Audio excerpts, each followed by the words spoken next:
नमस्कार दोस्तों, स्वागत है आप सबका एक बार फिर से आपके अपने चैनल फैक्ट नॉलेज में। दोस्तों, जैसा कि आप सब जानते हैं कि हम लोग क्वेश्चन डिस्कस करते हैं पेडागोजी का, जो इम्पोर्टेंट क्वेश्चन होते हैं, जो आने की संभावना होती है और जिससे क्वेश्चन डेराइव्ड होकर फिर दोबारा बन सकते हैं, वैसे क्वेश्चन को हम डिस्कस करते हैं। तो हाजिर है इस बार फिर से एक क्वेश्चन की सीरीज लेकर के। देर न करते हुए वीडियो शुरू करते हैं। आज का हमारा पहला प्रश्न है, व्यक्तियों में एक दूसरे से भिन्नता क्यों होती है? ऑप्शंस हैं हमारे, वातावरण के प्रभाव के कारण। ऑप्शन बी है जन्मजात विशेषताओं के कारण। ऑप्शन सी है वंशानुक्रम और वातावरण के बीच अन्योन्य क्रिया के कारण। और ऑप्शन डी है प्रत्येक व्यक्ति को उसके माता पिता से मिले जीनों के समुच्चय के भिन्न होने के कारण। ऑप्शन ज़्यादा हिंदी होने की वजह से आपको थोड़ा सा परेशानी हो सकती है, बट मैं कोशिश करूँगा बाई लैंग्वेज लेके चलने की, ताकि हिंदी और इंग्लिश वाले दोनों एडजस्ट हो सकें। इसका आंसर हो जाएगा ऑप्शन नंबर सी, यानी कि वंशानुक्रम और वातावरण के बीच अन्योन्य क्रिया के कारण। कैसे? यानी कि कोई भी किसी का भी अगर हेरिडिटी पे सिर्फ व्यक्ति की भिन्नता डिसाइड नहीं करती। मान लीजिए कि आप एक भाई ही एक दूसरे से भिन्न होते हैं। आप अपने बहन भाई वगैरह से सिमिलर दिखते हैं, उनका शक्ल सेम मिलती है, बालों का रंग सेम मिलता है, हाइट सेम है, ऐसा ज़रूरी तो नहीं है। उसका कारण क्या है? सिर्फ हेरिडिटी पे निर्भर करता है, ये भी नहीं हो सकता है, और सिर्फ वातावरण पे निर्भर करता है, ऐसा नहीं होता। क्यों? क्योंकि आप देखते होंगे कि माता पिता कभी कभी लंबे होते हैं और बच्चे छोटे हो जाते हैं, और फिर कभी कभी होता है कि माता पिता नाटे हैं और बच्चे लंबे हो जाते हैं। क्यों? क्योंकि वो जीन पे निर्भर करता ही है। बालों का रंग, आँखों का रंग, ये सब जीन पे निर्भर करता है। लेकिन अगर मान लीजिए कभी कभी होता है कि बच्चे को एक्सरसाइज ना कराने की वजह से भी हाइट रुक जाती है, या फिर एक्सरसाइज अगर कराए हैं और प्रॉपर नहीं कराएं तो भी प्रॉब्लम हो जाती है। तो व्यक्तिगत जो लोगों में भिन्नता होती है, उसका कारण हेरिडिटी और जो आसपास का इन्वायरमेंट है, उससे जो क्रिया होती, उनके बीच आपस में क्रिया होती है, उसका कारण है दोनों लोगों की भिन्नता का। अगले क्वेश्चन पे चलते हैं। इससे ये क्वेश्चन प्रीवियस ईयर का है। इसमें से कुछ क्वेश्चन प्रीवियस ईयर से मैंने उठाए हैं। क्यों? क्योंकि आपको लग सके कि मैंने प्रीवियस ईयर के क्वेश्चन सॉल्व कर रहा हूँ। आप खुद से सॉल्व करेंगे तो आपको कॉन्फिडेंस आएगा। और मैं कोशिश कर रहा हूँ कि प्रीवियस ईयर के क्वेश्चन ही उठा करके आपको कराऊँ। पहले आपको प्रीवियस ईयर के क्वेश्चन कराऊँ। क्यों? इससे आपको क्या होगा कि आप जितने क्वेश्चन सॉल्व करोगे, आपको उतना कॉन्फिडेंट आएगा कि मैं अगर सीटेट का ही क्वेश्चन सॉल्व करूँगा तो मुझे लगेगा कि हाँ, मैंने सीटेट का क्वेश्चन सॉल्व किया। 2 क्वेश्चन सॉल्व किया तो 2 मैंने सॉल्व किया है।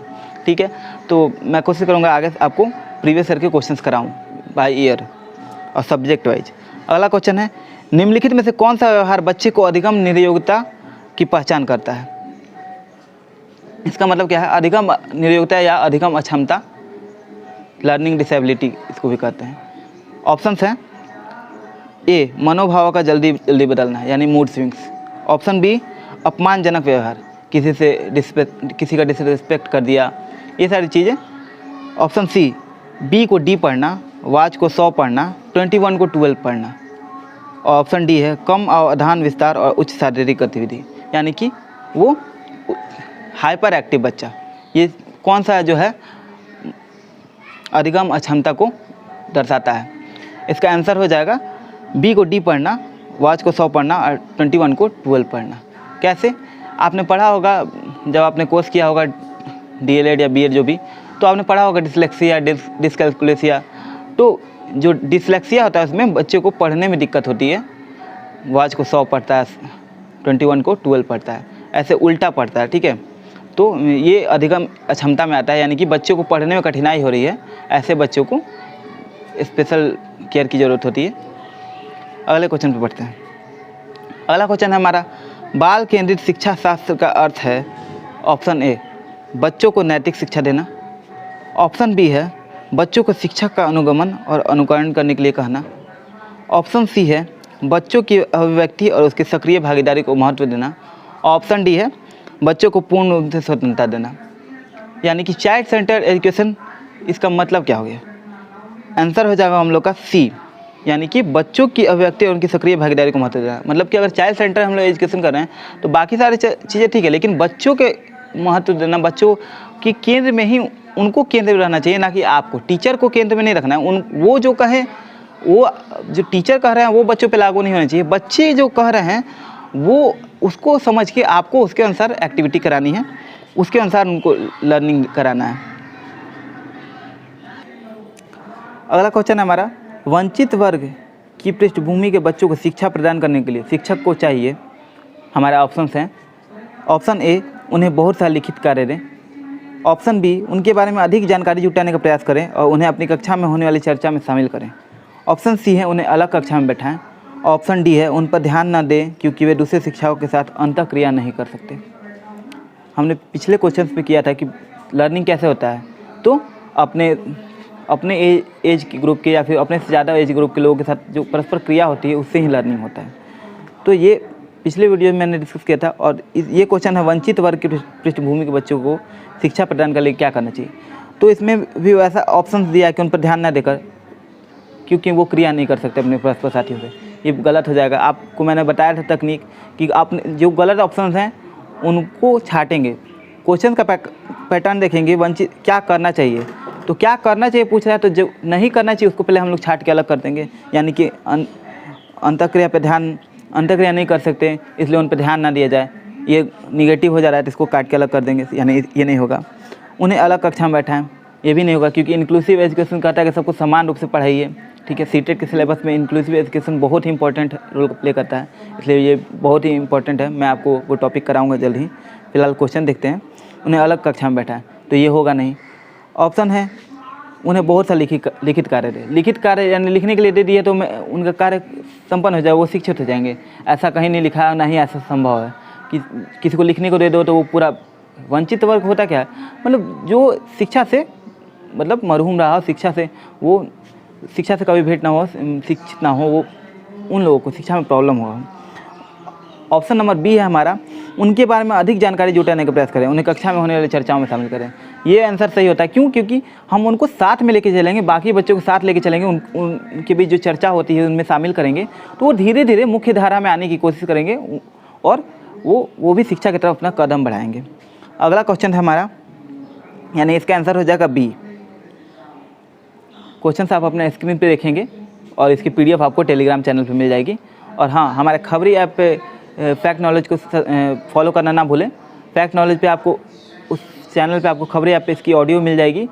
वीडियो देखने के बाद से आप सुबह में मान लीजिए वीडियो देखते हैं तो शाम को आप, या फिर शाम को अगर वीडियो देखते हैं तो सुबह में, यानी कुछ टाइम लेके 5-6 घंटा का अंतराल लेके आप उसकी ऑडियो हेडफोन लगा के जब भी जहाँ भी हो, मार्केट कहीं भी हो, आप उसकी ऑडियो सुने, आपको निश्चित ही इसका लाभ होगा और वो चीज़ें आपके मन में अस्थायी रूप से घर कर जाएंगी। तो अगला क्वेश्चन पे हम बढ़ते हैं। अपने चिंतन में अवधारणात्मक परिवर्तन लाने हेतु शिक्षार्थियों को सक्षम बनाने के लिए शिक्षक को डैश देके ऑप्शन हमारे देखें, उन बच्चों को पुरस्कार देना चाहिए जिन्होंने अपने चिंतन में परिवर्तन किया है। ऑप्शन बी है, बच्चों को स्वयं चिंतन करने के लिए हतोत्साहित करना चाहिए, उनसे कहना चाहिए कि वे शिक्षिका को सुने और उनका अनुपालन करें। ऑप्शन सी है, व्याख्यान के रूप में व्याख्या प्रस्तुत करें। ऑप्शन डी है, स्पष्ट और आश्वस्त करने वाली व्याख्या देनी चाहिए तथा शिक्षार्थियों के साथ चर्चा करनी चाहिए। अब यहाँ हम देख लेते हैं, इसका आंसर हो जाएगा डी, स्पष्ट और आश्वस्त करने वाली व्याख्या देनी चाहिए और शिक्षार्थियों के साथ चर्चा करनी चाहिए। क्वेश्चन क्या था कि चिंतन में अवधारणात्मक परिवर्तन करने के लिए शिक्षार्थियों को सक्षम बनाने के हेतु क्या करना चाहिए। तो देखिए, सिर्फ व्याख्यान देना सोल्यूशन नहीं है। व्याख्यान तो दिए, मान लीजिए कि कोई टॉपिक मैं बच्चों को पढ़ा रहा हूँ, तो बच्चों को, जैसे मैं ही आपको पढ़ा रहा हूँ, मैं आपको बताना चाहता हूँ कि मैं जल्द ही लाइव क्लास शुरू करने वाला हूँ ताकि मैं आपके साथ इंटरेक्ट हो सकूँ। लाइव में इंटरेक्ट होऊंगा आपसे, तो आपके जो प्रॉब्लम होंगे, आपके तैयारी करने में जो प्रॉब्लम्स हो रही हैं, वो मैं आपका जानूंगा, उसको सोल्यूशन तुरंत बताने की कोशिश करूँगा ताकि हम लोग के बीच एक रिलेशन स्थापित हो, वो मेरी बातें आप तक पहुँच सके, मैं जो समझाना चाह रहा हूँ आप तक पहुँचे और आपकी जो प्रॉब्लम है वो मैं समझ सकूँ और उसका निदान कर सकूँ। अभी तो फ़िलहाल मैं रिकॉर्डेड वीडियो आपको प्रोवाइड कर रहा हूँ। क्यों? क्योंकि फ़िलहाल आप पहले इनिशिएट कर सको, शुरू कर सको, आपको वीडियोज़ पसंद आती है कि नहीं। अगर आपको वीडियोज़ पसंद आती है और आप कमेंट करके अगर आप बताओगे कि हाँ सर लाइव क्लासेज लीजिए, तो मैं लाइव क्लासेज शुरू करूँगा, आपकी समस्या को भी समाधान भी करूँगा और वीडियोज़ मैं PDF तो प्रोवाइड करूँगा ही, पर उसके अलावा आपको लाइव क्लासेज प्रोवाइड किया जाएगा जिससे कि आप हमसे डायरेक्ट जुड़ सके। तो यहाँ पे भी वही कह रहा है कि बच्चों में उनकी अवधारणा परिवर्तन करनी है, तो सिर्फ व्याख्या देने से नहीं। मैं बच्चों किसी को पढ़ाना चाहूँगा तो मैं सिर्फ एक तरह से फ्लो हो जाएगा, एक तरफ से फ्लो, यानी कि सिर्फ मैं ही पढ़ाऊँगा, उधर से कुछ नहीं आएगा। अगर हम मुझे अवधारणा परिवर्तन करना है तो क्या करना होगा, मैं पढ़ाऊँ, मैं बोल रहा हूँ, मैं बता रहा हूँ कोई टॉपिक को, फिर उसके से उनका सुझाव लूँगा, वो क्या चाहते हैं, इस पर चर्चा होगी, डिस्कस होगी, इससे उनकी अवधारणा चेंज होगी, उसके बारे में जो उनका सोच है वो चेंज होगा। अगला क्वेश्चन, बच्चे के समाजीकरण में परिवार डैश भूमिका निभाता है।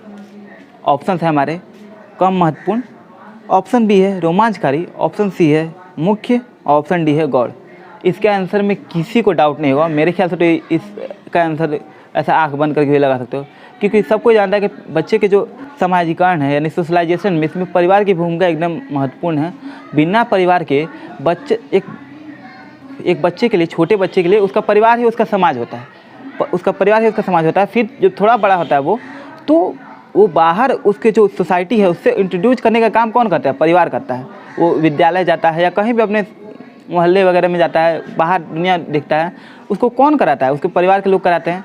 तो बच्चे के समाजीकरण में कौन इंपॉर्टेंट होता है, परिवार की भूमिका। परिवार जैसा होगा, आप देखते हैं कि एक परिवार जैसा होगा वैसे ही बच्चे जो है धीरे धीरे उनमें विकसित होगा, उनका लक्षण, उनके सोच वैसे ही विकसित होगी।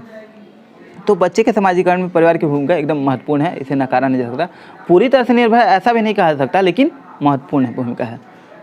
ये भी क्वेश्चन सीटेट प्रीवियस ईयर का है। जटिल परिस्थिति को संसाधित करने में शिक्षक बच्चों की सहायता कर सकता है। इसका ऑप्शंस है ए प्रतियोगिता को बढ़ावा देकर और सबसे पहले कार्य पूरा करने वाले बच्चों को पुरस्कार देकर, ऑप्शन बी है कोई भी सहायता न देकर जिससे बच्चे अपने आप निर्वाह करना सीखें, ऑप्शन सी है उस पर भाषण देकर, और डी है कार्य को छोटे हिस्सों में बांटने के बाद निर्देश लिखकर।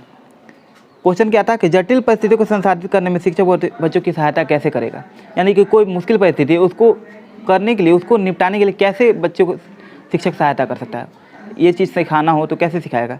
तो इतने सारे ऑप्शंस हैं, आपने सुना होगा, लेकिन इसका करेक्ट आंसर है कार्य को छोटे हिस्से में बांटने के बाद निर्देश लिखकर। यानी कि जो एक वर्क है उसको छोटे छोटे पार्ट में डिवाइड कर दीजिए जिससे कि जटिल कार्य सरल हो जाए। अब एक बार आपने लिख दिया और उसके से आपने नोटिस चिपका ही दिया या फिर लिख दिया कि उसका इंस्ट्रक्शन लिख दिया, तो प्रॉब्लम हो जाएगी, बच्चे समझ नहीं पाएंगे या बच्चे कर नहीं पाएंगे। और आपने उस कार्य को छोटे छोटे हिस्से में बांट दिया, प्रत्येक जो हिस्सा है उसके लिए अलग अलग निर्देश लिख दिया, तो बच्चे उस कार्य को समझ पाएंगे और कर पाएंगे। अगला क्वेश्चन है हमारा, निम्नलिखित में से कौन सी स्थिति बाल केंद्रित कक्षा कक्ष को प्रदर्शित कर रही है, यानी चाइल्ड सेंटर क्लास को कौन सा परिस्थिति प्रदर्शित कर रहा है, यही बस इस क्वेश्चन में पूछा है। ऑप्शंस देखेंगे हम। ऑप्शन ए है एक कक्षा जिसमें शिक्षिका नोट लिखा देती है और शिक्षार्थियों से उन्हें याद करने को कहा जाता है, यानी कि एक क्लास है जिसमें टीचर जो है नोट लिखवा दिया जाता है और याद करने को कहा जाता है, सिंपल है। एक कक्षा जिसमें पाठ्य पुस्तक एकमात्र संसाधन होता है जिसका संदर्भ शिक्षिका देती है। ऑप्शन हमारा सी हो जाएगा, एक कक्षा जिसमें शिक्षार्थी समूहों में बैठे हैं यानी ग्रुप में बैठे हैं और शिक्षिका बारी बारी से प्रत्येक समूह में जा रही है। और ऑप्शन डी हो जाएगा हमारा, एक कक्षा जिसमें शिक्षार्थियों का व्यवहार शिक्षिका द्वारा दिए जाने पुरस्कार और दंड से संचालित होता है। क्वेश्चन क्या था हमारा, निम्नलिखित में से कौन सी स्थिति चाइल्ड सेंटर क्लास को प्रदर्शित कर रहा है। इसका आपने इतने सारे ऑप्शन चुने, इसमें करेक्ट आंसर क्या होगा, देखिए इसका करेक्ट आंसर होगा सी, यानी कि एक कक्षा जिसमें शिक्षार्थी समूह में बैठे हों, ग्रुप्स में अलग अलग बैठे हों और शिक्षिका बारी बारी से प्रत्येक समूह जा रही है। कैसे, क्योंकि अगर ग्रुप में बैठेंगे तो ग्रुप में एक्टिविटी करेंगे, वो अलग अलग एक्टिविटी कर रहे हैं, वो चाइल्ड सेंटर हो गया। शिक्षिका हर समूह के पास जा रही है, उनकी समस्या, अगर कोई समस्या है तो उनको सॉल्व करने की कोशिश करेगी और वो उसको सॉल्व करेगी, उससे संबंधित जो है प्रॉब्लम होगा या फिर उनकी जो डाउट्स है क्लियर करेगी, ना कि बच्चे शिक्षक के पास आएंगे। बच्चे अगर शिक्षक के पास आएंगे तो वो चाइल्ड सेंटर्ड हो गया। मान लीजिए कोई बच्चे कमज़ोर हैं तो वो संकोच करेंगे, वो आना नहीं चाहेंगे शिक्षक के पास कि नहीं, मैं कुछ जानते हैं, बच्चे सोचते हैं, डरते हैं शिक्षक के पास आने से। तो एक चाइल्ड सेंटर्ड जो क्लास होता है उसका सबसे मेन लक्षण क्या है कि शिक्षक जो है बच्चों के पास जाते हैं, वो सॉल्व करते हैं उसके प्रॉब्लम को। आंसर यहाँ सी हो जाएगा। तो हमारा अगला क्वेश्चन है, एक बच्ची कहती है धूप में कपड़े जल्दी सूख जाते हैं, वह डैश की समझ को प्रदर्शित कर रही है। इसका मतलब क्या हुआ, आपने आपने क्वेश्चन समझ लिया, ये बच्ची कह रही है धूप में कपड़े जल्दी सूख जाते हैं, तो उसकी समझ क्या प्रदर्शित कर रही है। ऑप्शन है ए प्रतीकात्मक विचार, ऑप्शन बी है अहम केंद्रित चिंतन, ऑप्शन सी है कार्य कारण, ऑप्शन डी है विपर्य चिंतन। इसका आंसर हो जाएगा कार्य कारण। मतलब धूप में धूप में बच्ची कहती है कि धूप में कपड़े जल्दी सूख जाते हैं, वह किस चीज़ को कर रही है, यानी कि धूप में जो है इवेपोरेशन होता है, वो इस चीज़ को समझती है और यही कारण बताना चाहिए कि धूप में इवेपोरेट हो जाएगा तो कपड़े जल्दी सूख जाएंगे। तो ये क्वेश्चन कैसे किससे संबंधित है? कार्य कारण से। ठीक है, अगला क्वेश्चन पे पढ़ते हैं हम। भाषा विकास के लिए प्रारंभिक बचपन ऑप्शन डैश दे करके है। ए कम महत्वपूर्ण, ऑप्शन बी है ज़्यादा महत्वपूर्ण, ऑप्शन सी है अति संवेदनशील और ऑप्शन डी है निरपेक्ष। यहाँ आंसर हो जाएगा सी अति संवेदनशील। भाषा के विकास के लिए बचपन जो है अति संवेदनशील है। क्यों? क्योंकि बच्चे को अगर हम लोग जैसे कुछ जगह पे आप देखते होंगे कि बच्चे देर से सीखते हैं बोलना। क्यों? कुछ बच्चे जल्दी सीख जाते हैं। क्यों? क्योंकि वो देखते हैं अपने आसपास बच्चे लोगों को अपने पेरेंट्स को, अपने घर वालों को जल्दी जल्दी बोलते देखेंगे, तो शुरू से ही बचपन से सीखते बोलते देखेंगे तो वो जल्दी सीखना शुरू करते हैं, उनमें भाषा का विकास जल्दी होता है। अगर आप किसी बच्चे को किसी ऐसे जगह पर रख दे जहाँ कोई बोलता ही ना हो तो वो बोलना सीखेगा ही नहीं। क्यों? क्योंकि उसमें भाषा का विकास क्यों नहीं होगा? क्योंकि उसने देखा ही नहीं बोलना, तो वो बोलना कैसे सीखेगा? तो भाषा विकास के लिए बचपन बहुत ज़रूरी है, क्योंकि बचपन में ही वो भाषा जो है अर्जित करते हैं, वो सीखते नहीं हैं। वो बोलते देखा सीख लिया, किसी को भी बोलते देखा। मान लीजिए कि मैं बिहार में रहता हूँ तो बिहारी कोई भोजपुरी भाषा बोल रहा है, भोजपुरी सीख लिया। कोई मान लीजिए बंगलौर में रह रहा है तो, या फिर कोई कनाडा में रहता है तो वहाँ पे इंग्लिश ये कर रहा है। मतलब कहीं भी कोई कहीं भी रहता हो, अमेरिकन वाले इंग्लिश सीखेंगे, क्योंकि एक यहाँ का बच्चा अगर हिंदी भाषी क्षेत्र से है तो हिंदी सीखेगा, अगर तमिल क्षेत्र से है तमिल सीखेगा। विदेशों में बच्चे इंग्लिश, बचपन छोटे छोटे बच्चे इंग्लिश बोलते हैं। क्यों? क्योंकि उन्होंने बचपन से ही इंग्लिश बोलते सीखा है, देखा है, तो वो वही सीखेंगे। अगर उनसे बोला जाए कि हिंदी बोलो तो हिंदी से बोलेंगे नहीं, क्योंकि उन्होंने बचपन अपना इंग्लिश देखते हुए, इंग्लिश बोलते हुए अपने बिता दिया, तो वही चीज़ें अर्जित कर लेते हैं, सीखते नहीं हैं। सीखना और अर्जित करने में अंतर होता है। इस पे एक क्वेश्चन आगे मैं कराऊंगा आपको, लेकिन मैं यहाँ एकदम संक्षेप में बता देता हूँ। सीखना और अर्जित करने में क्या अंतर है? अर्जित करना जो देख लेते हैं करके, अनुकरण करके, जैसे कि मान लीजिए हिंदी भाषी क्षेत्र से वो बच्चा देख रहा है, सीख लिया। और जैसे कि मुझे एफर्ट लगा के कोई चीज़ सीखना पड़े, जैसे कि मैं इंग्लिश का क्लास करने जा रहा हूँ, स्पोकन क्लास करने जा रहा हूँ, तो मैं इंग्लिश सीखूंगा अगर, तो क्लास में जाके करूँगा, मेरे टीचर कराएंगे, तो वो मैंने अर्जित नहीं किया, वो मुझे सीखना पड़ा। ठीक है, एफर्ट लगाना पड़ा, ज़्यादा एक्स्ट्रा एफर्ट, तो वो चीज़ें सीखना हुआ। ठीक है, दोनों में अंतर है। और इससे क्वेश्चंस भी आते हैं, अर्जित क्या करना क्या हुआ या फिर सीखना क्या हुआ, इससे क्वेश्चन आते हैं सीटेट में। तो दोस्तों चलिए, क्वेश्चन हमारा यहीं समाप्त होता है, क्वेश्चन आंसर। मिलते हैं अगले वीडियो में, तब तक के लिए इजाज़त दीजिए। नमस्कार, जय हिंद, वंदे मातरम।